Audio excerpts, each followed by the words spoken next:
김훈 씨라는 분인데요. 진적을 하다가 강신무를 하는데 강신무에 대한 설명도 좀 해주세요. 진적을 하다가 어떤 상황에서 어떤 선생님이 강신무라는 표현을 썼는지 그 상황을 제가 잘 모르기 때문에 그 상황에 대한 이해를 제가 김훈 씨에게 드릴 수는 없는데요. 아마 김훈 씨가 뭐 진적을 하든 아니면 어떤 사람이 진적을 하는데 그 당시에 우리 무당말로 한거리를 하는 어떤 선생님이 나는 강신무다라고 표현을 썼을지 아니면은 그날 진적구슬하는 당사자에게 너는 강신무다라고 했을지 모르겠는데요.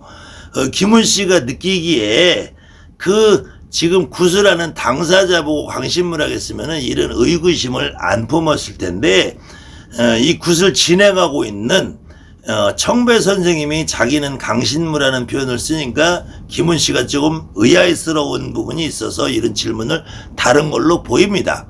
제가 그 상황에 정확하게 안 있었기 때문에 설명이 정확할지는 모르지만 혹시 이 방송을 보시는 다른 분들이 공통된 궁금증이 있을 듯해서 보편적인 설명으로 여러분들 주변에 있는 무당, 지금 여러분들이나 나를 포함해서 여러분들 주변에 있는 무당 선생님들이 어떠한 성격을 가지고 있는 선생님인가 여러분들이 구분할 수 있는 눈을 좀 기르시라고. 자, 이 대표적으로 세습무라고 그래요. 세습무. 세습무라는 것은 말 그대로 세습이라는 것은 집안 가게 대대로 엄마가 무당이고 아버지가 무당이고 할아버지가 무당이고 증조가 이렇게 대대로 대를 이어서 내려오는 것을 기본 세습이라고 그래요. 그런데 이 세습도 아버지 쪽에 부계 세습이 있어서 아버지가 법사나 스님이나 도사나 철학을 했었어도 이 세습이라는 이름을 붙일 수 있고요. 어머니가 무당을 했든지 절을 했든지 보살을 했든지 어떤 경우에도 이거 역시도 세습이라는 말을 붙일 수 있는데요. 이 세습무도 단순히 세습으로 신분이 세습되는 이렇게 세대를 이끌어서 습관적으로 그냥 이렇게 배워서 내려오는 이런 경우는 우리가 학습무라는 이름이 더 많아요. 학습무라는 배워서 하는 경우. 그런데 대부분의 세습무들이 본인 스스로 강신을 해서 무당이 됐기 때문에 강신무에서 강신무로 세습이 되는 경우가 훨씬 많지. 이 과거에 조선시대라는 신분이 정확하게 규정이 되던 사회에서조차도 그 당시에도 내가 그냥 부계로 태어나든 모계로 태어나든 내가 세습만 가지고는 무당이 되는 경우가 없다. 반드시 세습을 해도 내가 무당으로 전볼 수 있는 능력이 있어야지만 세습을 받아서 하기 때문에 세습을 하지만 반드시 강신무가 돼야지 세습을 받아서 무당을 한다.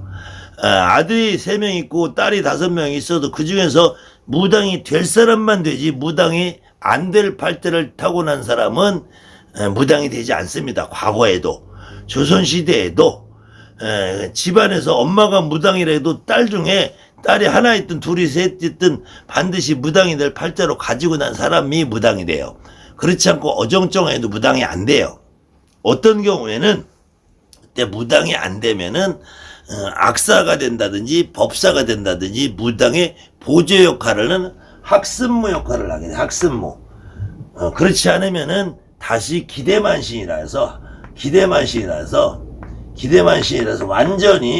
완전히 기회와 재주를 배워서 어느 경우에는 악사나 장구제비나 법사 노릇을 하더라도 이 법사는 옛날에 경쟁이라고 그랬지 무당으로 치질 않았어요. 법사는 경을 읽어주는 사람이지.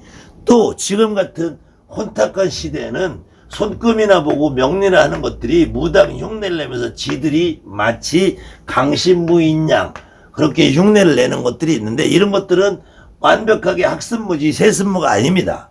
그 다음에는 이 강신무도 엄마가 강신무인데 딸이 강신무고 아들이 강신무라 해도 이거는 세습을 했다고 하지만 반드시 세습 강신무지 그냥 순수하게 세습무라고 부르지 않아요. 이런 경우는 본인 스스로도 나는 강신무지 세습무라고 이름을 붙이지 않아요. 단지 조선시대까지만 해도 신분사회 때문에 엄마가 무당이고 강신을 하고 나도 무당이고 강신을 했는데도 세습무 전통을 이어받아서 세습무 역할을 했어요. 그리고 세습무들은 주로 전체적인 의식을 주관하기 때문에 세습무들은 아주 지독하게 학습을 받습니다.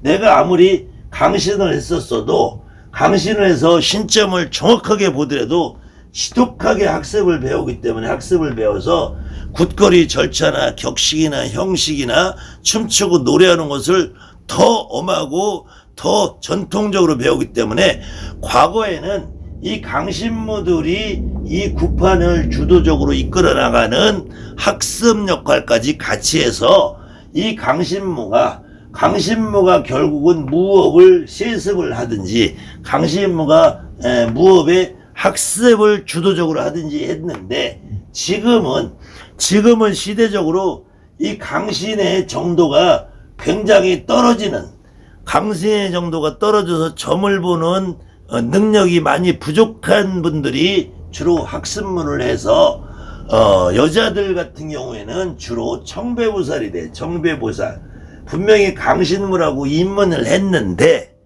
점을 보는 능력이 떨어지기 때문에 학습을 해서 그렇다면 학습을 한다는 것은 결과적으로는 국거리의 절차, 형식, 격식, 춤추고 노래하는 거 뭐 전라도로 말하면 씻김굿을 쫙 배워서 한다든지 한약굿을 하면은 대감 타령, 신장 타령을 배워서 한다든지 이런 경우 강신은 했지만 점을 보는 능력이 떨어져서 학습을 배우기 때문에 청배보살로 활동을 해요. 청배보살이라는 분들은 여러분들이 점을 보는 것보다 능력이 떨어지게 돼 있어요. 그래서 간혹 여러분들이 선생님을 바라봐도 저 선생님은 왜 조상이 안 실리지? 저 선생님은 왜 공수가 하나도 안 맞지? 저 선생님은 분명히 춤추고 노래하는 거는 정말 보기 좋은데 왜 살아있다는 느낌이 없지? 저 선생님이 굿하는 모습을 보면 왜 뭔가가 고개가 갸우뚱해지지? 저렇게 춤 잘 추고 노래하고 굿을 멋지게 이끌어내는데도 왜 굿이 끝나면 똥 누고 미탄 닦은 것 같지?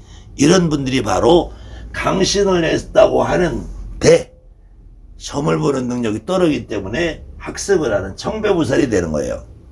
그 다음에는 아예 처음부터 무당이 아니고 체질을 배워서 시작하는 분들이 있어요. 처음부터 자기는 무당으로 해서 점을 보는 능력이 떨어지기 때문에 애초부터 굿을 배워서 그런데 이런 분들 중에서 간혹 중간에 신기가 솟아서 강신이 되는 분이 있어요. 법사님들 중에서도 이런 분들이 간혹 있으시고 청배하시는 분들 중에서도 간혹 있으신 분들이 있어요. 그 다음에 집안에서 세습을 해서 내려오는 분들은 아주 학습을 철저하게 배웁니다.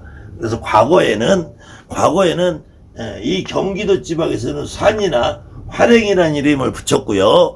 이 서울 경기도 지방에서 주로 사당패 역할을 하시는 분들이 이 충청도권까지 사물놀이 하시는 분들이나 사당패 하시는 분들 중에서 이렇게 산이나 활행이라는 이름을 붙였던 분들이 세습을 했는데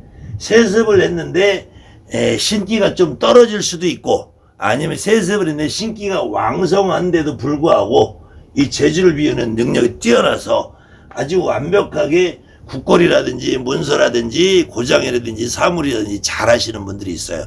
지금 여러분들이 누구라고 이름만 대면 알 수 있는 대한민국의 유명한 사물패, 사당패의 후예들도 대부분은 이렇게 집안 가계 내력에 세습무의 전통이 있으신 분들이 기회를 배워서 사물놀이나 기타 다른 기회로 가시는 분들이 많이 있는 거예요. 뭐 진도 북춤의 명인이었던 박병찬 씨라든지 아니면 사물놀이의 대가로 치고 있는 어느 분들도 집안 가계 내력에 보면은 반드시 무업을 종사하는 이 세습무의 전통이 있고 세습무와 이 활행이 산이의 전통이 있으신 분들이에요. 그래서 지금 현재는 이 땅의 대한민국에는 지금 현재는 세습무의 전통이 사라졌습니다. 지금은 학습무하고 강신무만 남아 있는데 설령 부모가 무당이었다고 해도 엄마가 아빠가 어느 누가 무당이었다고 해도 내가 강신을 하지 않으면 절대로 무당이 되지 않아요. 그 다음에 지금 현재 학습무라고 해도 순수하게 학습을 배워서 내가 재주를 배워서 영이 없는데도 불구하고 재주를 배워서 그 재주를 세습시켜줄 무당은 아무도 없다는 거예요. 이 세습을 했는데 그 중에서 재주를 배우는 능력이 뛰어나시는 분은 세습 학습무가 되기도 하지만 그래도 세습무는 구로 강신무가 세습을 하게 돼 있어요. 그래서 지금 이 땅에는 진짜 무당이라고 치는 분들은 모두 다 강신무입니다. 아무리 엄마가 무당이고 아버지가 무당이었다고 하더라도 강신무가 아니면은 무당이 되지 않아요. 다만 학습무는 여러분들이 구분을 잘 하셔야 돼요. 춤추고 노래하는 능력이 아무리 뛰어나도 영적인 능력이 없고 점을 보는 능력이 없이 그저 춤추고 노래하고 재주만 부리시는 분들은 비록 그분들이 자기는 강신무라고 아가리로 털어대도 그분들은 역시 학습무에 불과합니다. 지금 여러분들 주변에 법사라고 지칭되는 대부분의 선생님들은 학습무예요. 학습무. 경을 배우고 절차를 눈도장으로 배워서 익힌 것 뿐이지 이분들은 점을 볼 수 있는 능력이 없어요. 그렇기 때문에 남의 일에 가서 경이나 읽어주는 거고, 그 다음에 특히 경상도 지역에서는 악사라고 다니시는 분들이 있어요. 악사라고. 장구를 쳐주고 징을 쳐주시는 분들, 이런 분들은 무당이라고 부르는 것이 아니라 원래는 악사라고 불러주대. 악사라고. 그 다음에 그런 분들 이름하여 정확한 표현은 기대만신. 기대만신이라는 말은 무당판에 기대어서 산다. 무당판에 기대어서 살기 때문에 기대만신이다. 기회를 가지고, 기술과 기회를 가지고 살기 때문에 기대라고도 이해가 가지만 이 기술적인 부분은 무당의 보조자 역할을 하시는 분들이고, 이 무당판에 지금 오히려 학습무라고 지칭되는 법사들이, 청배보살들이 지금 여러분들 진짜 점을 보고 강신무로서의 활동을 해야 될 사람들을 깔아뭉개고 있기 때문에 그 밑에서 신음하시는 분들이 많이 있어요. 그렇기 때문에 여러분들이 처음에 내림굿을 특히 입문할 때에도 어떤 선생님을 찾아갈 것이냐, 그때에도 청배를 다니시는 선생님이신가, 진짜로 앉아서 점을 보는 선생님, 그것이 우선적으로 검토돼야 될 거라고 봅니다. 그래서 세습무와 강신무와 학습무는 요 정도 선에서 여러분들 이해하면은 가장 쉽게 이해되지 않을까. 혹시 부족한 부분이 있으면 다시 한번 댓글을 달아주시면 또 보충 강의 해드릴게요.